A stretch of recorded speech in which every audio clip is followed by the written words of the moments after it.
ጋብሪኤል ማጋሌሽና ዊሊያም ሳሊባ ቢፈተኑም አይፈቱ ጥምረታቸው በደመነፍሳዊ መግባባት ላይ የተመሰረተ በአካል በአእምሮ በታክቲክ በምን በሁሉ ነገር ዝግጁ ሆኑ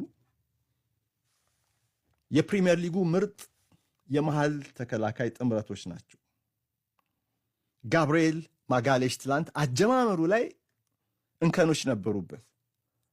በኋላ ግን አሲስት ያደረገውን ኳስ ጨምረን ሌሎችንም ቁጥሮች ብንመለከት 58 ኳስ አቀብሎ 8 ኳሶችን ደግሞ ከአደጋ ክልል አርቋል።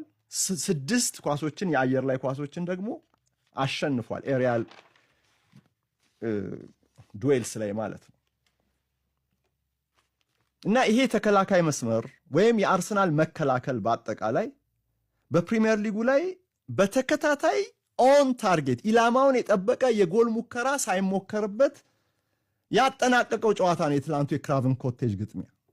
ይህ ደግሞ በአርሰናል ታሪክ ከ2003-2004 የውድድር ዘመን ወዲህ ማለትም ኢንቪንሲብል ከተባሉበት ዘመን ወዲህ ለመጀመሪያ ጊዜ ነው።